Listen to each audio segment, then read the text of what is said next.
TVC, a TV do Correio da Manhã.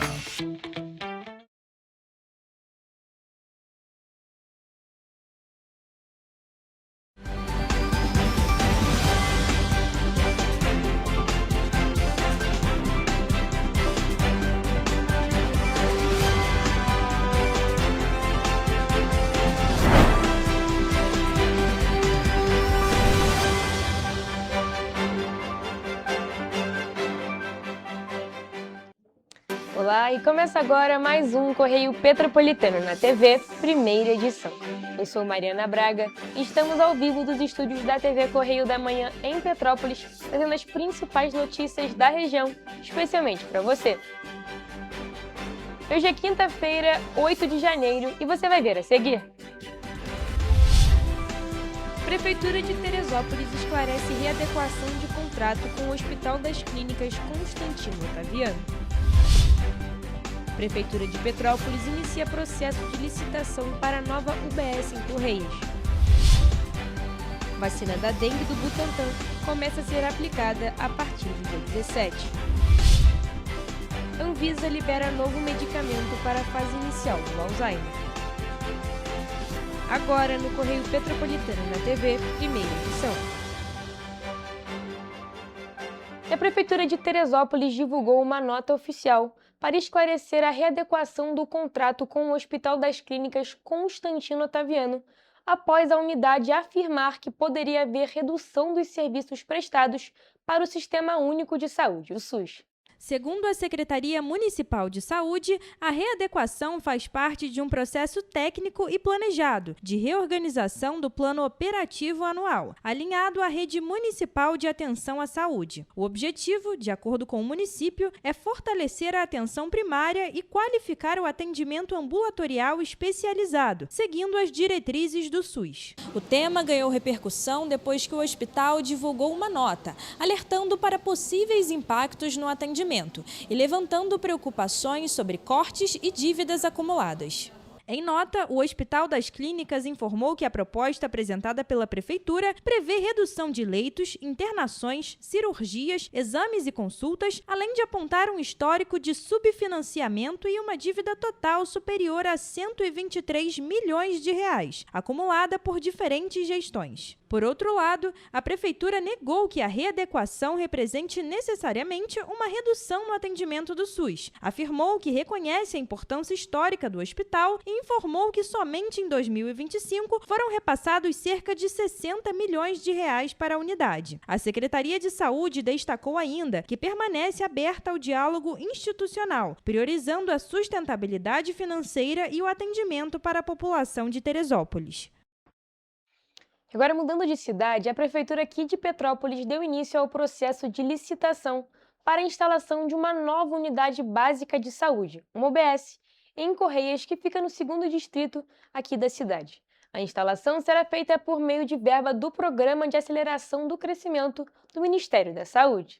O município de Petrópolis vai receber mais um aparelho de saúde para a população. Desta vez, o prefeito da cidade, Ingo Rames, junto ao secretário da Saúde, Aloysio Barbosa, e ao presidente do SERRAC, Luiz Kruzik, anunciaram uma nova unidade básica de saúde, uma UBS, em Correias. E acabamos de assinar o processo, encaminhando para o setor de licitações para a construção dessa UBS aqui na região de Correias, que ficará próximo ao Hospital Cid Carneiro. A instalação do novo aparelho da saúde municipal foi possibilitada por meio de verba do PAC 2, do Ministério da Saúde. Esse processo todo foi iniciado em setembro de 2025, quando o Luiz Kruzik ainda estava à frente da Secretaria, e hoje a gente assina para encaminhar o dela. Então essa é uma reivindicação da população de Correios. E de acordo com o levantamento realizado em 2020 pelo Instituto Brasileiro de Geografia e Estatística, IBGE, aproximadamente 12 mil pessoas vivem na região de Correias e seriam beneficiadas pela instalação da UBS. Atualmente, Petrópolis conta com diversas UBSs espalhadas pelo município, por exemplo, nas localidades do Alto da Independência, Araras, Bairro da Glória, Itaipava, Morém, Mosela, Pedro do Rio, Quitandinha, Retiro, Vicenzo Rivete e Oswaldo Cruz.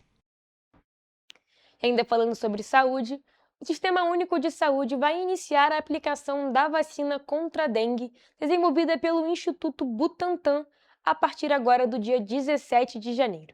A imunização de dose única começa em cidades de 3 estados e será voltada para pessoas entre 15 e 59 anos. Na luta contra a dengue, o Sistema Único de Saúde vai iniciar a aplicação da vacina produzida pelo Instituto Butantan de dose única a partir do dia 17 de janeiro. A estratégia prevê imunizar pelo menos 50% da população dos municípios. O público-alvo será formado por pessoas com idade entre 15 e 59 anos. De acordo com o Ministério da Saúde, parte das primeiras doses produzidas pelo Instituto será utilizada nesta fase inicial.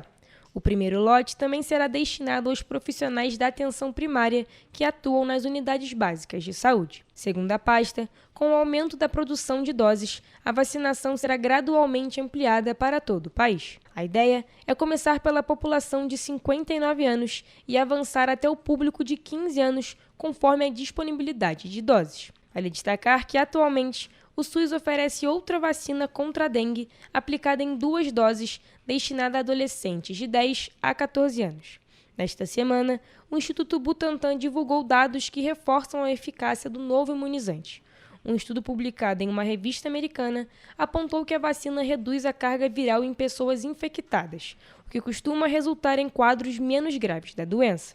A pesquisa analisou amostras de 365 voluntários que tiveram dengue sintomática entre 2016 e 2021 em 14 estados brasileiros. Mesmo nos casos em que houve infecção após a vacinação, os níveis do vírus foram significativamente menores em comparação aos não vacinados. A vacina foi aprovada pela Anvisa após 5 anos de acompanhamento de 16 mil voluntários. No público de 12 a 59 anos, faixa etária indicada pela agência reguladora, o imunizante apresentou 74,7% de eficácia geral e 91,6% de eficácia contra casos graves e com sinais de alarme. Olha só, gente, agora uma novidade. A Anvisa autorizou o uso de um novo medicamento para o tratamento da fase inicial do Alzheimer. O remédio, chamado Leqembi, atua para retardar o avanço da doença em pacientes com demência leve. A Agência Nacional de Vigilância Sanitária liberou um novo medicamento para o tratamento de pacientes diagnosticados na fase inicial da doença Alzheimer. A aprovação do Leqembi foi publicada no Diário Oficial da União no dia 22 do mês passado. O remédio é produzido com o anticorpo lecanemab e é indicado para retardar o declínio cognitivo de pessoas que já apresentam demência leve causada pela doença. De acordo com o registro da Anvisa, o anticorpo atua reduzindo as placas beta-amiloides no cérebro, ou seja, acúmulos que são uma das principais características do Alzheimer. O medicamento é apresentado como uma solução para diluição administrada por infusão. Segundo a Anvisa, a eficácia clínica do remédio foi avaliada em um estudo principal que envolveu 1.795 pessoas com Alzheimer em estado inicial, todas com presença de placas beta-amiloides no cérebro. Os participantes receberam o medicamento ou placebo. A principal medida de eficácia foi a mudança nos sintomas ao longo de 18 meses, avaliada por meio da escala de demência CDR-SB, utilizada para medir a gravidade da doença e o impacto do comprometimento cognitivo na vida diária dos pacientes. De acordo com os resultados, no subgrupo de 1.521 pessoas analisadas, os pacientes tratados com o novo medicamento apresentaram um aumento menor na pontuação da escala CDR-SB, em comparação com aqueles que receberam placebo, a que indica uma progressão mais lenta da doença. Bem interessante. E uma campanha educativa da Secretaria de Estado de Saúde do Rio de Janeiro ajudou a reduzir em quase 9% as chamadas falsas para o SAMU da capital em 2025.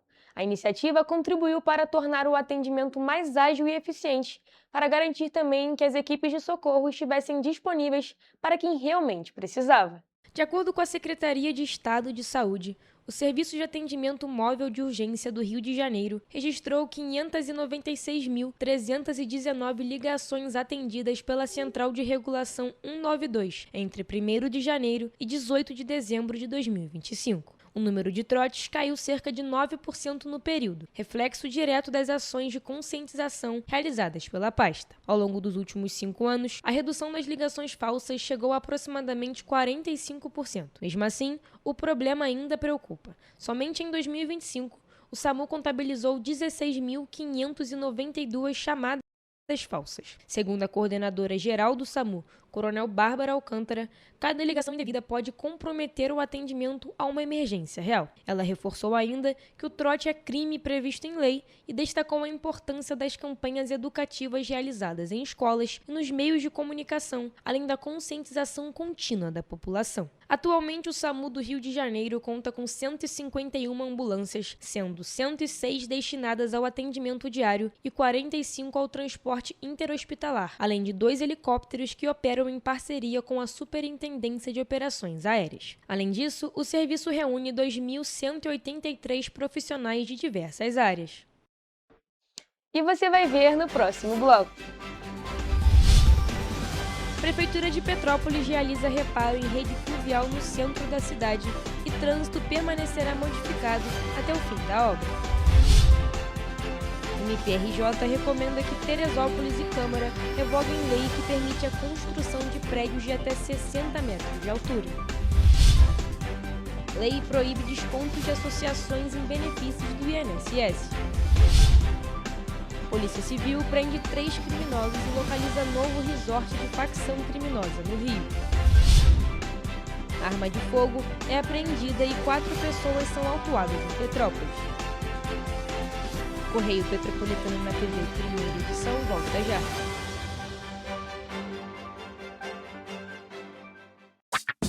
Enquanto você pensa que poderia ganhar igual aos homens, a Alerj faz. As leis que você precisa, a Alerj faz. Baixe o aplicativo da Alerj e conheça seus direitos. Antes não tinha saúde de qualidade no estado todo. Agora tem. Agora tem o Rio Imagem Baixada, que atende milhares de pessoas em toda a região. É muita gente atendida, né? E olha que tem mais. Mostra aí, Edu. Flávia, aqui tem um dos mais importantes centros de neurocirurgias do país. O Instituto Estadual do Cérebro teve a capacidade dobrada para cirurgias de tumores. E tudo gratuito, pelo SUS. E tá melhor no estado todo, certo, Gisele? Com certeza, Flávia. Antes, só alguns municípios do estado tinham ambulâncias do SAMU. Agora, todos os 92 municípios do estado têm. E ainda tem o Instituto Estadual de Olhos, com capacidade de realizar mais de 400 cirurgias e 1.000 consultas por mês. O Rio tem um governo que trabalha muito. Primeiro ele faz, depois ele mostra. Como tem que ser, né?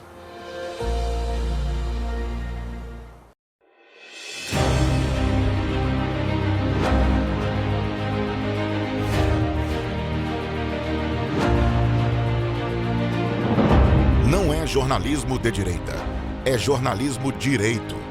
Correio Petropolitano.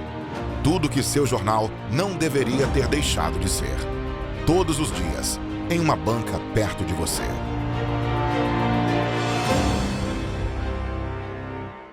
Petrópolis, uma cidade histórica, que agora tem um novo ponto de conexão. O Correio Petropolitano se renovou e leva o que de mais importante acontece na cidade, de maneira mais ágil e acessível. Acesse as notícias de Petrópolis de maneira rápida e prática, onde quer que você esteja. Fique por dentro dos acontecimentos da cidade, da política, da cultura e muito mais. Correio Petropolitano. A informação de qualidade a um clique de distância. Acesse www.correiopetropolitano.com.br.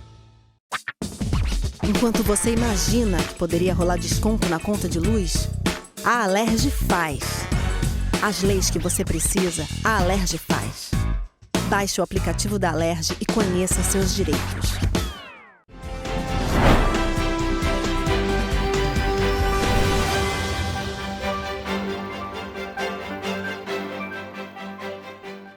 Estamos de volta. E a Prefeitura de Petrópolis iniciou na terça-feira o reparo da rede pluvial na rua Santos Dumont, que fica aqui no centro da cidade. Isso porque o local foi danificado pelas fortes chuvas que atingiram a cidade imperial em dezembro do ano passado. O serviço prevê a construção de uma nova caixa de passagem de água, com dimensão maior do que a anterior, na altura do número 973. Os trabalhos estão sendo coordenados pela Secretaria de Obras e fazem parte de um mapeamento que identificou mais de 40 pontos que precisam de algum tipo de intervenção no município. O secretário de Obras, Maurício Veiga, explica o motivo do transtorno na região. O problema principal é que tem um rio que vem lá da Bartolomeu de Gusmão e desce muito galho, muito lixo lá de cima, e isso entra na rede, entope a rede ali da Santos Dumont, e quando entope, as tampas explodem e, vamos dizer, acaba arrebentando o piso. O trânsito no trecho da rua Santos Dumont foi modificado e agentes da CPTrans atuam no local para orientar motoristas e pedestres. Os veículos estão sendo desviados pela rua Visconde da Penha, com saída na rua Doutor Saerpe. Quem segue para o Alto da Serra deve utilizar as ruas Visconde do Bom Retiro e a Rua Tereza, ou a Rua Vereador Arnaldo de Azevedo. Os ônibus que passam pela Santos Dumont tiveram o itinerário alterado temporariamente e, ao todo, 25 linhas são afetadas até o fim da obra. O secretário de Obras explica ainda como os trabalhos estão sendo realizados para a resolução definitiva do problema. Então a gente agora vai fazer uma caixa de passagem ali na rua para que a gente consiga esporadicamente fazer uma limpeza e pelo menos mitigar esse risco de ter uma explosão ali, de acontecer o que aconteceu, né? E além disso, lá em cima no rio, nós vamos colocar umas peças metálicas que vão reter o lixo. E aí a gente esporadicamente também vai fazer uma limpeza antes do verão, durante o verão, que vai mitigar isso tudo. Segundo a Prefeitura, o reparo integra um pacote de intervenções após as chuvas de dezembro, com serviços já concluídos, em andamento e programados para diversas regiões da cidade. O Ministério Público do Estado do Rio de Janeiro expediu uma recomendação para a Secretaria Municipal de Urbanismo e também para a Câmara Municipal de Teresópolis para a revogação da lei complementar que permite a construção de edificações de até 60 metros de altura em Teresópolis. A promotoria também recomenda a suspensão de todos os licenciamentos urbanísticos impactados pela norma. O Ministério Público aponta que a nova regra urbanística viola princípios e diretrizes estabelecidos pelo Plano Diretor de Desenvolvimento Sustentável de Teresópolis. De acordo com a promotoria, a norma foi editada sem a realização de estudos técnicos que justifiquem a alteração no perfil arquitetônico da cidade. O MPRJ ressaltou que as mudanças promovidas pela Câmara Municipal e pela Secretaria de Urbanismo duplicam o gabarito máximo previsto no Plano Diretor. A lei contempla trechos da Rua Alfredo Rebelo Filho até a Idelgardo Noronha e da Rua Augusto Amaral Peixoto até a Rua Slopper. A mudança permite edificações de até 60 metros de altura, com limitação de 20 pavimentos. As áreas enquadradas na região deverão obrigatoriamente ter mais de 10 mil metros quadrados e as projeções deverão ocupar no máximo 35% da área total do terreno. Segundo o Ministério Público, a lei complementar pode gerar impactos significativos na infraestrutura urbana, na paisagem e no meio ambiente. Outro fator que chama a atenção é que a promotoria destacou que não houve consulta prévia para a sociedade civil, por meio de audiência pública, nem submissão ao Conselho Municipal da cidade e ao Conselho Municipal de Defesa do Meio Ambiente. E foi sancionada a lei que proíbe descontos de mensalidades de associações, sindicatos e entidades de classe nos benefícios pagos pelo INSS. A nova regra também determina a identificação de aposentados e pensionistas prejudicados e garante a devolução dos valores cobrados de forma irregular. Foi sancionada a lei que proíbe descontos de mensalidades de associações nos benefícios administrados pelo Instituto Nacional do Seguro Social, o INSS. A nova legislação determina ainda a busca ativa por beneficiários lesados e prevê o ressarcimento dos valores descontados indevidamente. A mudança altera a lei dos planos de benefícios da Previdência Social e veda esse tipo de desconto, mesmo quando há autorização do beneficiário. A responsabilidade pela devolução passa a ser das associações ou instituições financeiras financeiras envolvidas e terão um prazo de até 30 dias para ressarcir os valores. A exceção é para autorizações prévias, pessoais e específicas, feitas com autenticação por biometria, como reconhecimento facial ou impressão digital, além de assinatura eletrônica. A lei foi publicada no Diário Oficial da União desta quarta-feira, dia 7, e também autoriza o sequestro de bens de pessoas investigadas ou acusadas de envolvimento em crimes relacionados aos descontos indevidos em benefícios do INSS. O debate que levou à mudança na legislação começou após a deflagração da Operação Sem Desconto, em abril de 2025, pela Polícia Federal e pela Controladoria Geral da União. A investigação revelou um esquema que lesou milhões de aposentados e pensionistas em todo o país. Desde então,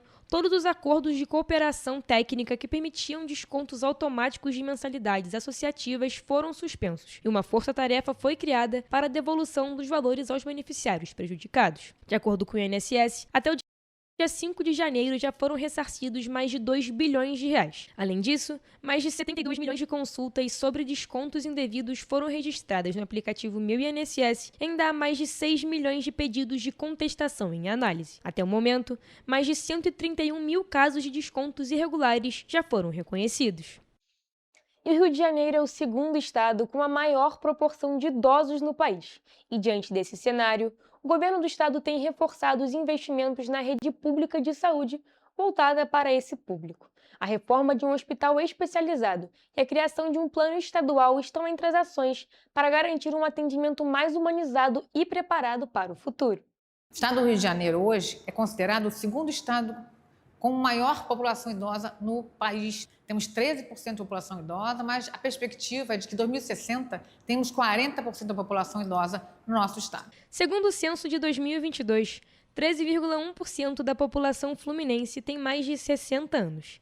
Diante do envelhecimento da população, a Secretaria de Estado de Saúde vem ampliando e qualificando os serviços voltados à pessoa idosa.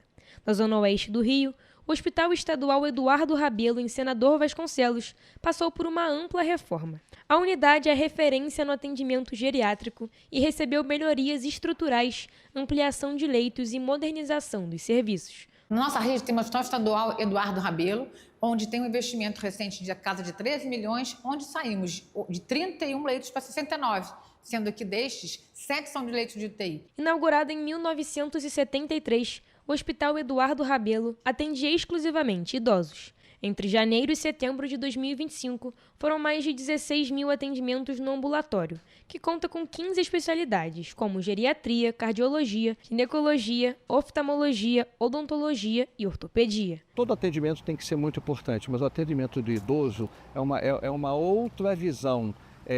Não é só a doença, a gente tem que tratar o eu do paciente, a gente tem que tratar, esse paciente tem carência, então a gente tem que escutar muito, então tem que ser uma consulta bem diferenciada para se aproximar e ter uma boa relação. Um dos diferenciais da unidade é o Centro-Dia, espaço onde os pacientes participam de atividades que complementam o cuidado médico, como música, dança, pintura, artesanato, terapia da memória, atividades físicas e rodas de conversa. A minha oficina se chama Arte Criativa. Então eu tenho alguns momentos onde eu trabalho parte de criação, de capacidade, mostrando para eles o quanto eles são capazes de fazer. Em alguns momentos a gente trabalha parte de coordenação motora, parte cognitiva. Além da estrutura, o atendimento humanizado é um dos pilares do serviço. Para muitos idosos, o cuidado vai além do tratamento clínico e passa pela escuta e pelo acolhimento. Tudo é bem-vindo, principalmente para a memória, porque nessa nossa idade, o que nós precisamos de afeto e um conjunto de pessoas. Quando nós nos unimos, é como se tornássemos um só. A gente às vezes se sente assim, não sabe aquela pessoa invisível? Então isso é muito importante, a gente sentir-se acolhida. Sabe, respeito, isso é um respeito com a terceira idade. O artista de saúde Marcos Coelho afirma os benefícios da terapia para os idosos, principalmente para devolver a confiança sobre a vida e incentivá-los a buscar bons hábitos. A gente pega muito paciente aqui, maltratado, descrente da família. Eu sinto que eu sou necessário a eles e para mim isso é muito gratificante. Isso afeta a nossa saúde, ajuda a gente a ter mais esperança, sabe, no ser humano, ajuda a gente a ter mais fé. O envelhecimento da população é uma realidade que exige planejamento a longo prazo. Até 2060, a projeção é que cerca de 40% dos fluminenses tenham mais de 60 anos. Para enfrentar esse desafio, o Estado prepara uma política pública voltada exclusivamente à saúde da pessoa idosa. Uma das propostas é o Plano Estadual, que vai organizar a linha de cuidado e fortalecer a rede de atenção em todo o Estado. A proposta inclui capacitação permanente dos profissionais e incentivo ao envelhecimento ativo e saudável. Uma outra entrega que a gente já quer muito falar é o do curso de cuidadores de idosos. A duração será de 7 meses e a gente pretende que seja aberto para toda a população que se inscreva nesse curso que a gente vai oferecer. Com investimentos em estrutura, qualificação profissional e políticas públicas integradas, a rede estadual de saúde busca se preparar para um futuro cada vez mais longevo, garantindo dignidade, acolhimento e qualidade de vida para a população idosa do Rio de Janeiro. Agora, mudando de assunto, o governo do estado do Rio de Janeiro, por meio da Polícia Civil, realizou nesta quarta-feira uma nova ação da Força Tarefa Cerco Total em Nova Iguaçu, na Baixada Fluminense. As ações fazem parte da segunda fase da Operação Torniquete, que tem como objetivo desmontar o esquema financeiro das facções criminosas. A ação aconteceu na região conhecida como Buraco do Boi, onde os investigadores localizaram um espaço de lazer com piscina e churrasqueira, apontado como pertencente a uma facção criminosa ligada ao traficante conhecido como Peixão. Até o momento, 3 criminosos foram presos e um fuzil apreendido. A operação mobilizou agentes de delegacias especializadas da Baixada Fluminense e reforçou a atuação do Estado no combate ao crime organizado e às disputas territoriais na região. A segunda fase da Operação Torniquete tem como foco combater crimes como roubo e furto de cargas e de veículos, principais fontes de financiamento das facções. Desde setembro de 2024, a operação já resultou em mais de 740 presos, além da recuperação de cargas e veículos, avaliados em quase 45 milhões de reais. Até o momento, o bloqueio de bens e valores já ultrapassa os 70 milhões de reais. Um revólver calibre 38 foi apreendido e 4 pessoas foram autuadas por negociação ilegal de arma de fogo na terça-feira, aqui em Petrópolis, em uma ação integrada das polícias civil e militar. Olha só. As equipes das polícias civil e militar, em uma ação integrada, realizaram patrulhamento no distrito de Itaipava, em Petrópolis, após informações de que uma negociação ilegal de arma de fogo seria realizada na região. Os agentes apreenderam um revólver de calibre .38. 4 homens foram detidos e levados para a 106ª Delegacia de Polícia em Itaipava, onde foram autuadas por porte ilegal de arma de fogo. E a Polícia Militar apreendeu um carro com sinais de adulteração no distrito da Posse, também aqui em Petrópolis. O veículo foi abordado durante patrulhamento de rotina e, após a contestação das irregularidades, acabou sendo levado para a delegacia. O motorista foi ouvido e liberado. A ação ocorreu durante patrulhamento de rotina na estrada Silveira da Mota, na Posse, quando os policiais suspeitaram de um Toyota Corolla de cor azul e realizaram a abordagem.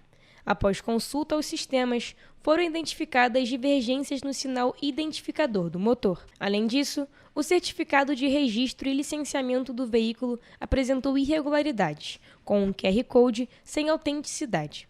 Diante da situação, o condutor e o veículo foram encaminhados para a 106ª Delegacia de Polícia em Itaipava.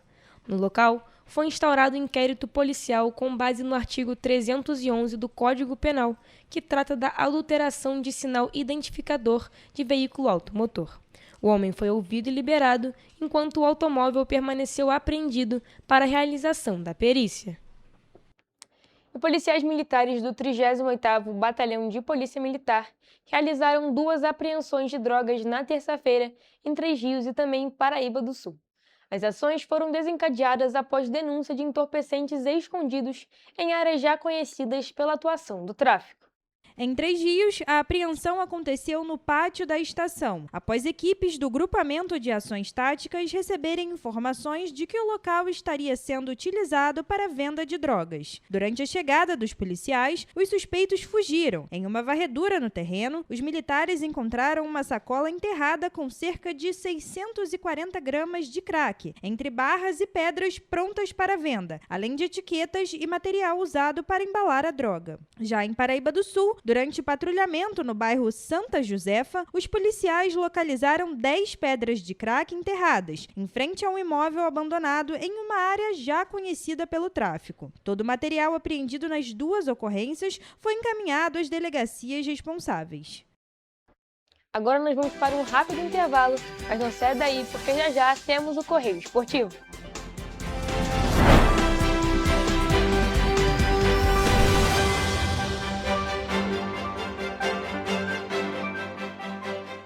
Um bom jornal tem que ser direto, tem que ser direito.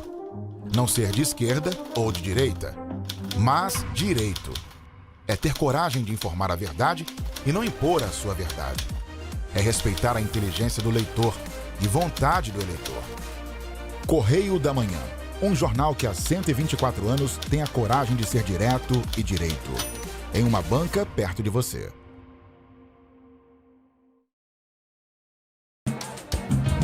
O estado do Rio de Janeiro é com certeza um estado de inspiração. Eu sou mais RJ. E você? Sou mais cultura. Sou mais emprego. Resultado de exames. Sou mais serviços. Sou mais segurança, com maior apreensão de armas, mais polícia nas ruas e planejamento para grandes eventos. O Rio de Janeiro está em alta. Para onde você olha, tem mudança acontecendo. O Rio de Janeiro é líder em óleo e gás. Temos o maior centro de diagnóstico da América Latina. Todo mundo sabe. Que orgulho viver aqui. Somos o estado que não para de crescer. Governo do estado do Rio de Janeiro. O trabalho não para. É todo dia e é de todos. Enquanto você acha que alguma coisa deveria ser feita contra o racismo, a Alerj faz. As leis que você precisa, a Alerj faz. Baixe o aplicativo da Alerj e conheça seus direitos.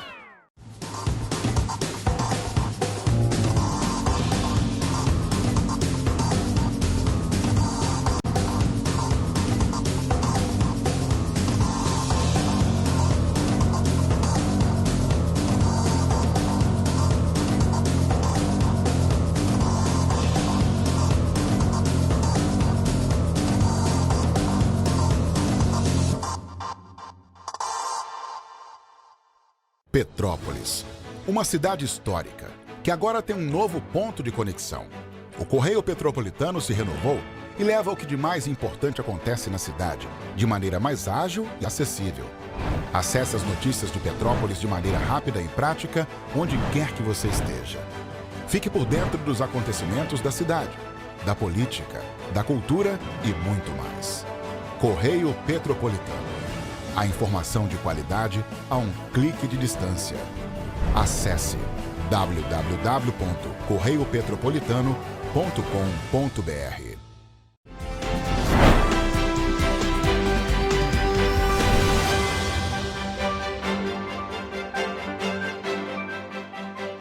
Estamos de volta.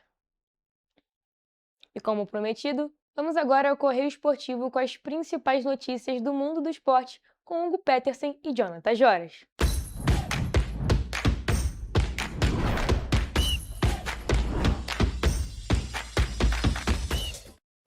Começamos agora mais uma edição do Correio Esportivo, o momento de focar em esporte aqui na TV Correio da Manhã.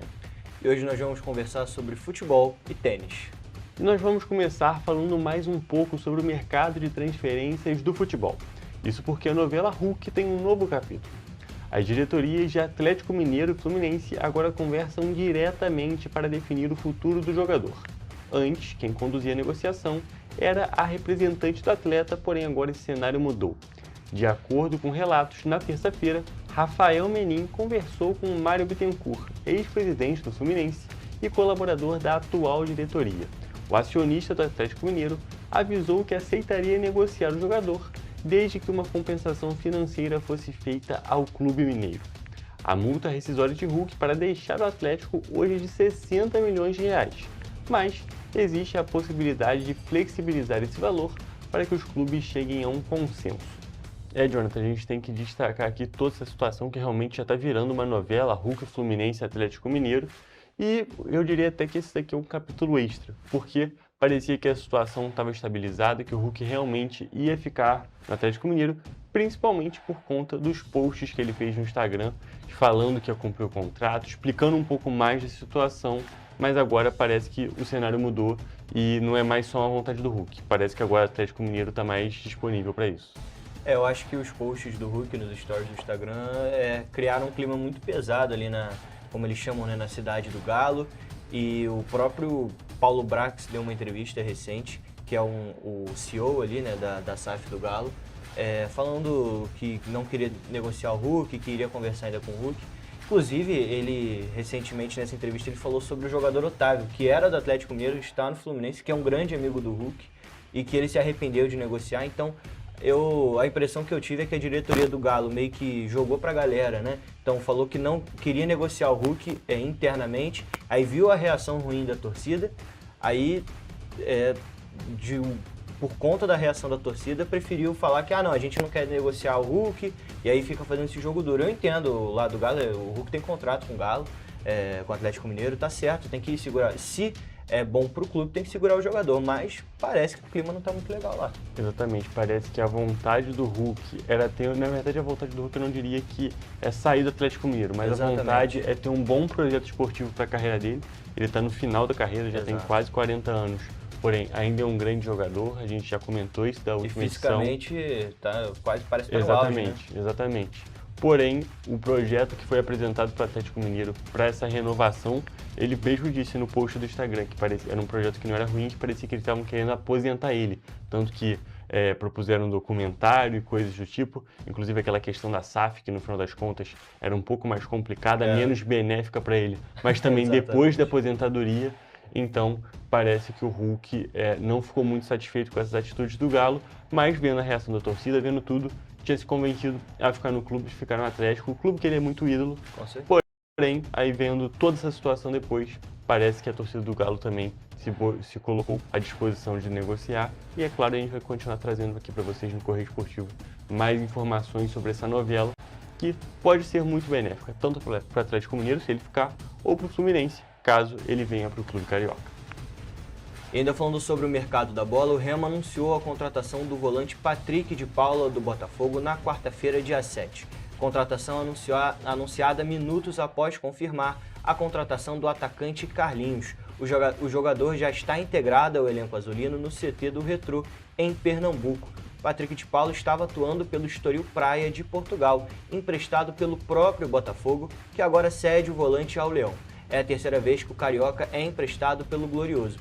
Em 2024, ele foi uma das primeiras grandes contratações da era SAF do Botafogo, depois de chamar a atenção no Palmeiras. Ele foi contratado pelo time do Rio de Janeiro por 6 milhões de euros em 2022, mas conviveu com lesões nesse período, atuando apenas 58 vezes pelo Botafogo em pouco mais de 3 temporadas. Jonathan, a gente tem que destacar que essa contratação, o Patrick de Paula como um todo, não deu muito certo nesses grandes times do futebol brasileiro. No Palmeiras surgiu como um grande nome, principalmente naquela final do Paulista, que ele bate um pênalti, foi um pênalti muito bem batido e chama muita atenção, mas depois parece que ele foi tendo algumas quedas de rendimento, não conseguiu ter uma carreira constante até o momento. Por isso ele saiu do Palmeiras, foi contratado para o Botafogo, tem até aquele meme, né, no anúncio dele na contratação do Botafogo. Mas depois parecia que ele ia surgir, que ia se firmar no time, porém nunca conseguiu. Grandes outros nomes chegaram no Botafogo e ele foi perdendo espaço, até agora que está nesse momento, que é emprestado recorrentemente. Teve aquele ano pelo Criciúma, em 2023, se eu não me engano. Aí depois temos o Estoril Praia. Então, são vários empréstimos e nunca conseguiram se firmar em nenhum clube. O Patrick de Paula teve até que um bom começo ali no Botafogo, alguns jogos como titular no Campeonato Carioca, né? Claro, um nível mais abaixo do futebol, mas eu acho que o grande problema do Patrick de Paula nesse período aí foi o extracampo, né? Acho que ele claramente ficou muito afetado. Ele até teve uma polêmica na época da pandemia, ele foi visto em festa, a torcida do Palmeiras fez muita pressão em cima dele na época. Então, assim, eu acho que o extracampo do Patrick de Paula foi que afetou ali o desenvolvimento da carreira dele. E o Botafogo era uma oportunidade para ele, infelizmente não deu certo. Aquele time do Botafogo não era tão bom quanto é hoje, claro. Mas eu acho que agora o Remo na Série A é uma grande oportunidade para Patrick de Paula. Exatamente, vamos ver se ele consegue se firmar depois das lesões que teve. Inclusive tem algumas imagens dele com uma perna completamente deformada comparada à outra, justamente por conta de lesões. Ainda tiveram as lesões. Exatamente, que complicam bastante também o desenvolvimento do jogador. E ainda falando sobre o Remo, é que a gente está falando sobre o time de Pernambuco aqui, mas é porque está envolvendo muitos times cariocas. O Patrick de Paula e também o Carlinhos, que surgiu ali em 2023, também naquele time do Nova Iguaçu, parecia que ia ser um nome bem interessante. O Flamengo contratou, só que também esse realmente jogou bem mal. Todos os jogos que teve pelo Flamengo não conseguiu se firmar de maneira alguma e agora vai ter mais essa chance de Série A jogando pelo Remo. Jogou pelo Vitória também, teve alguns jogos ali, um jogo bom, outro jogo, e agora vai tentar se firmar novamente nesse outro time do futebol nordestino. O Carlinhos aí eu acho que é uma aposta do Remo, né? Eu acredito que ele não tem nível para ser titular no Remo, ainda mais jogando uma Série A. É claro que o Flamengo e o Remo são níveis muito diferentes, né? O nível de exigência é muito diferente, mas eu acho que o Remo tinha que buscar um atacante, um camisa 9 para fazedor de gol mesmo, não que o Carlinhos não seja, mas ele só teve destaque no Nova Iguaçu. Inclusive, a história do Carlinhos é até parecida com a do Lelê, que está no Fluminense, se destacou no Volta Redonda no Campeonato Carioca, foi que o Fluminense não teve destaque, foi emprestado várias vezes, e o Carlinhos aparentemente é a mesma coisa. E agora nós continuamos no futebol, mas vamos para a Europa para comentar sobre alguns brasileiros em destaque nesta temporada. O principal deles é, sem a menor dúvida, o atacante do Brentford, Igor Thiago, que chegou a 16 gols na Premier League, a maior marca de um brasileiro em uma única edição do campeonato inglês. Isso tudo com apenas 21 rodadas disputadas. Jonathan, a gente tem que destacar aqui que é um nome muito pouco badalado, muito pouco mesmo, esse a gente tem que destacar aquele nome subestimado mesmo, e que superou nomes como Felipe Coutinho, Roberto Firmino, Gabriel Jesus, todos os outros jogadores brasileiros que jogaram na Premier League, literalmente. Então, realmente, é uma temporada muito impressionante que o Igor Thiago vem fazendo pelo Brentford, algo muito positivo, principalmente levando em consideração que ele está num time mais fraco e ainda assim está conseguindo esse destaque todo. Não é que ele está numa super equipe e a bola sempre aparece lá para ele fazer o gol. Não, ele está realmente conseguindo aparecer, está conseguindo conquistar esse destaque, mesmo num time menor, num time de menor expressão. Acho que com esse número de gols, ele até na seleção brasileira, né, visto que a seleção brasileira precisa de um atacante, um camisa 9, né, de origem, e eu acho que o Igor Thiago pode ser uma solução aí para o Ancelotti e tem feito uma grande temporada no Brentford. E não só o Igor Thiago, mas outros jogadores brasileiros como Estevão, Bruno Guimarães, o Gabriel Magalhães, que estão na Premier League, estão fazendo uma grande temporada. Exatamente, a gente destaca inclusive que o Gabriel Magalhães chegou a 20 gols na Premier League, um número muito significativo, e ele não está há tanto tempo no campeonato. E é zagueiro.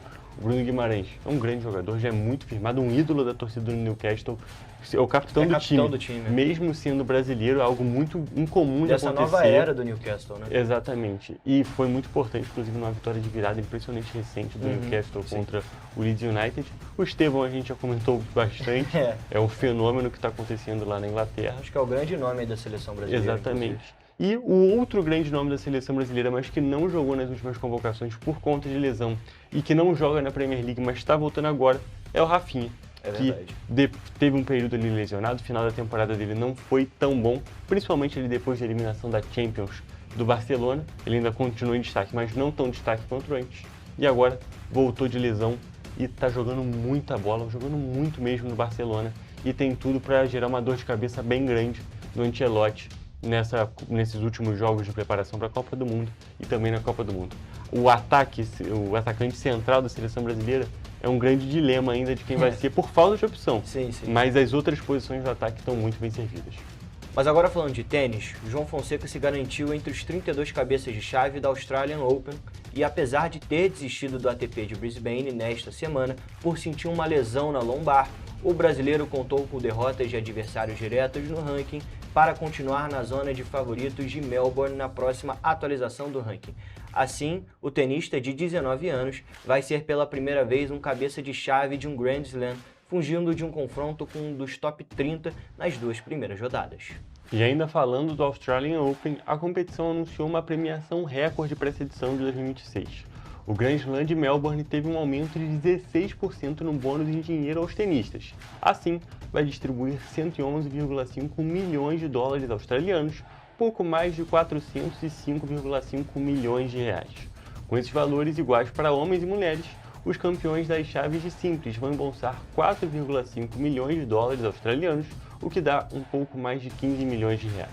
E embora esse seja o maior prêmio distribuído pelo Australian Open, o valor não supera o recorde de 486 milhões do US Open 2025, a maior premiação da história do tênis.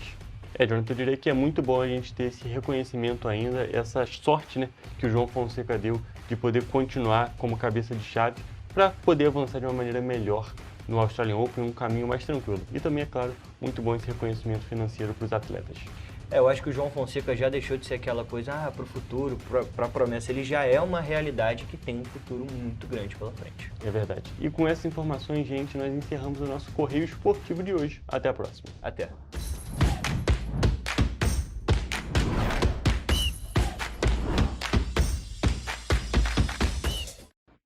Muito obrigada, Hugo e Jonathan, pelas notícias do mundo do esporte. Agora nós vamos para mais um rápido intervalo, o último intervalo, mas não sai daí porque você vai ver no próximo bloco. Prefeitura prorroga a validade de concurso público da CPTrans por mais 2 anos. Detran RJ realiza atendimento exclusivo para as mulheres. Petrópolis registra alta adesão ao novo sistema de nota fiscal eletrônica. O Correio Petropolitano na TV, primeira edição, volta já. Antes não tinha alimentação adequada para quem mais precisa. Agora tem. O governo do estado criou o Café do Trabalhador, oferecendo mais de 17 mil kits de café da manhã todos os dias em 40 municípios. Mas e quando chega a hora do almoço? Flávia, são vários restaurantes do povo reabertos com serviço expandido por todo o Rio. Já foram servidos mais de 43 milhões de refeições. E aí, tá bom o almoço? Muito bom. E tem novas unidades em Queimados, Belfor Roxo e Nova Iguaçu, reforçando a presença na Baixada Fluminense. E tem muito mais, né, Gisele? Tem sim, Flávia.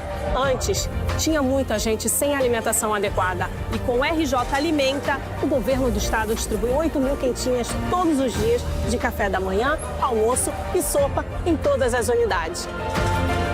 O Rio tem um governo que trabalha muito. Primeiro ele faz, depois ele mostra. Como tem que ser, né?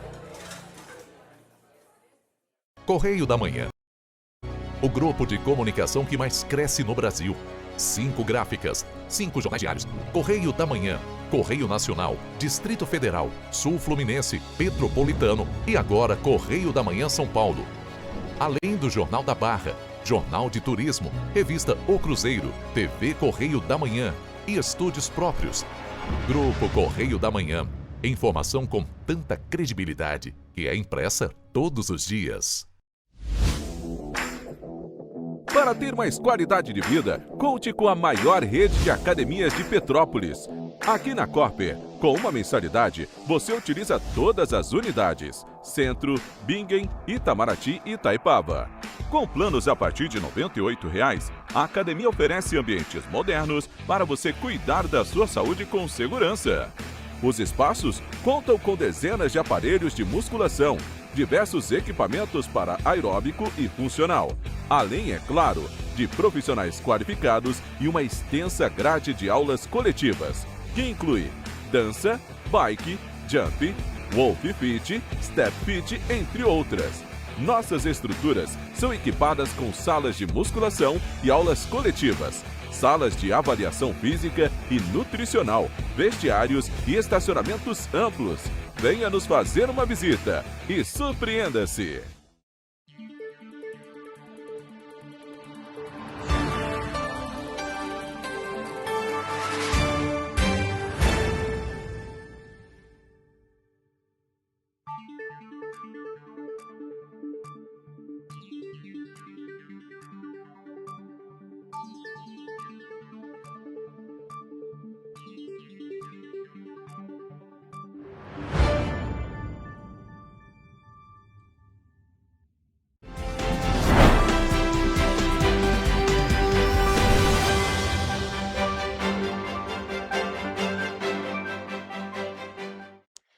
Estamos de volta. E a Prefeitura de Petrópolis prorrogou por mais 2 anos o prazo de validade do concurso público realizado pela Companhia Petropolitana de Trânsito e Transporte, a CPTrans. A medida assegura a continuidade do chamamento de candidatos aprovados de acordo com a necessidade da administração pública, fortalecendo as ações de gestão do trânsito e também da mobilidade urbana no município. No início de 2025, 38 pessoas foram convocadas para assumir vagas, tanto na administração da própria CPTrans, quanto para atuar nas ruas como agentes de trânsito e em outras funções operacionais. As convocações fizeram parte do processo de renovação do quadro de servidores da companhia após mais de 2 décadas sem a realização de concurso público. De acordo com o presidente da CPTrans, Luciano Moreira, a expectativa é seguir avançando nas convocações, inclusive para novas vagas, além das inicialmente previstas. Vale destacar que o concurso público da CPTrans, que foi realizado em janeiro de 2024, já foi um marco para a companhia, que não promovia seleção pública desde 2002. A prorrogação do prazo de validade mantém aberta a possibilidade de novas convocações ao longo dos próximos 2 anos, conforme demanda e o interesse público. Olha só, gente, agora uma oportunidade. O Detran do Rio de Janeiro promove neste sábado, dia 10, amanhã, mais uma ação do Sábado Delas, iniciativa que garante atendimento prioritário para as mulheres para a emissão da nova carteira de identidade nacional. A ação acontece em Petrópolis e também em outras unidades do estado. A iniciativa tem como foco principal atender especialmente mulheres chefes de família que precisam do documento para acessar políticas públicas como programas de transferência de renda, benefícios na área da saúde, educação, habitação e outros serviços sociais. Para participar é necessário realizar agendamento prévio pelo site do Detran RJ no endereço www.detran.rj.gov.br ou pelo teleatendimento pelos números DDD 24 3460 4040, 3460 4041 e 3460 4042. No dia do atendimento, a mulher deve apresentar certidão de nascimento ou casamento original ou cópia autenticada, além do número do CPF e um comprovante de residência. Os postos do Detran funcionarão das 8 horas da manhã ao meio-dia, incluindo o de Petrópolis. Vale destacar que a Carteira de Identidade Nacional emitida pelo Detran RJ desde 2023 tem o CPF como número único de identificação e facilita o acesso aos serviços digitais do governo federal por meio da conta gov.br. Vamos agora à previsão do tempo para as cidades da nossa região de cobertura.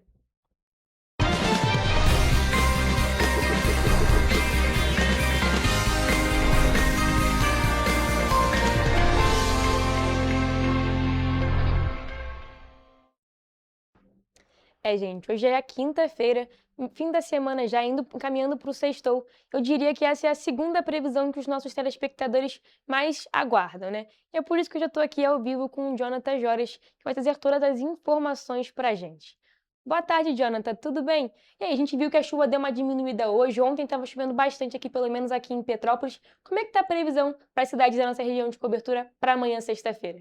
Oi, Mariana, uma boa tarde para você, uma boa tarde para quem nos acompanha também. Bom, a previsão para amanhã, para sexta-feira, é parecida com a de hoje, né? Em todas as cidades da nossa região de cobertura. A gente começa por Nova Friburgo, a sexta-feira será de dia, será um dia de muitas nuvens com aberturas de sol. E as temperaturas devem variar entre a mínima de 16 e a máxima de 27 graus Celsius. Em Teresópolis, o dia será de sol com muitas nuvens e pancadas de chuva no período da tarde. À noite, tem previsão de nevoeiro, e as temperaturas variam entre a mínima de 18 e a máxima de 28 graus Celsius. Agora aqui em Petrópolis, a sexta-feira será de sol e aumento de nuvens de manhã, pancadas de chuva à tarde e à noite o tempo fica aberto. Os termômetros devem variar entre a mínima de 17 e a máxima de 27 graus Celsius. Agora, indo para Paraíba do Sul, na região centro-sul, o dia será de sol com chuva de manhã e diminuição de nuvens na parte da tarde, período da noite com pouca nebulosidade. E as temperaturas devem variar entre a mínima de 19 e a máxima de 31 graus Celsius. E para a gente finalizar a nossa previsão no tempo, em Três Rios, a sexta-feira será de um dia de sol com chuva de manhã e diminuição de nuvens na parte da tarde. À noite, com pouca nebulosidade. E as temperaturas devem variar entre a mínima de 20 e a máxima de 31 graus Celsius. Mariana, a gente pode perceber algumas coisas, né? Ainda há previsão de chuva para algumas cidades e a gente está saindo já dessa frente fria que afetou as temperaturas aí pelo menos na semana passada até o meio dessa semana, e agora a gente já pode ver um aumento gradativo das temperaturas máximas nas cidades.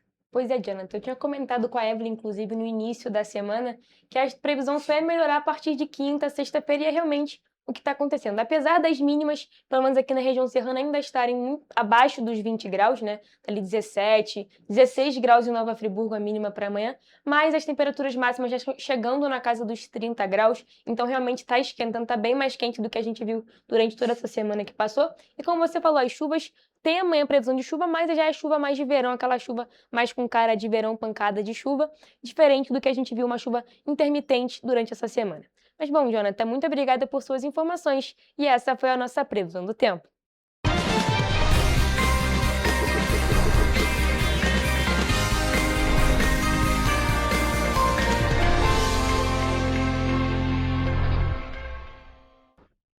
Pessoal, a gente fica por aqui, mas mais notícias e informações você encontra nos nossos telejornais, além do nosso site em correiopetropolitano.com.br, as nossas redes sociais, o Facebook, TV Correio da Manhã e os nossos Instagrams, @Correio Petropolitano e @TV Correio da Manhã.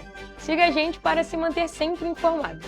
E a participação de vocês através do envio de denúncias é muito importante. Essas denúncias podem ser enviadas através do nosso e-mail em tvccorreiodamanhã@gmail.com ou também para o nosso WhatsApp, no DDD 24 992 48 3167. O Correio Petropolitano na TV primeira edição fica por aqui, mas amanhã a gente tá de volta. Eu espero por vocês a partir de 13h. Temos um encontro marcado. Até lá!